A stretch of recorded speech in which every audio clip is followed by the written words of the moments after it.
Pernah kepikiran nggak, apa jadinya kalau kita nggak mandi sama sekali selama 1 tahun penuh? Bukan seminggu, bukan sebulan, tapi setahun. Yuk, kita bahas hal jorok ini secara ilmiah. Di hari-hari awal, kamu mungkin cuma merasa sedikit lengket, rambut jadi lepek, dan bau badan mulai terasa. Tapi sebenarnya, tubuhmu udah mulai berubah sejak hari pertama kamu stop mandi. Kulit kita secara alami menghasilkan minyak, ditambah keringat, debu, dan polusi dari luar. Jadilah kombinasi sempurna buat bakteri dan jamur berkembang biak. Dan jangan salah, di kulit kita hidup lebih dari 100 miliar mikroba. Sebagian baik, sebagian bisa jadi berbahaya kalau dibiarkan liar. Minggu pertama, tanpa mandi, pori-pori mulai tersumbat. Jerawat bisa muncul di tempat-tempat yang nggak kamu duga. Lipatan-lipatan tubuh mulai terasa lembab dan gatal. Mungkin belum kelihatan dari luar, tapi tubuhmu sudah jadi medan perang bakteri. Bulan pertama, kamu udah mulai nyebarin bau yang nggak bisa ditoleransi.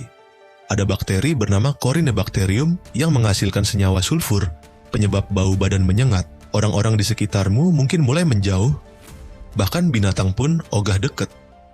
Masuk bulan ketiga, kamu bisa mulai mengalami infeksi kulit, ruam, jamur, dan bahkan luka terbuka bisa muncul di daerah-daerah sensitif.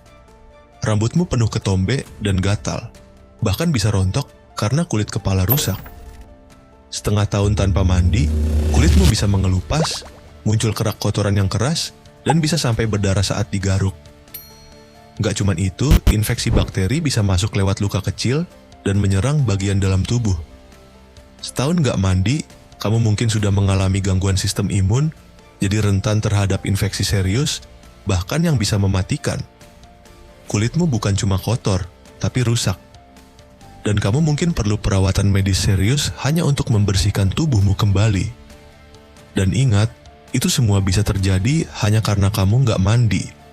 Air dan sabun mungkin terlihat sepele, tapi merekalah garis pertahanan pertama kita dari jutaan ancaman tak kasat mata. Jadi, kalau kamu lagi malas mandi, pikirin ini baik-baik. Mandi itu bukan cuma soal wangi, tapi soal kesehatan, soal bertahan hidup, dan soal tetap bisa punya teman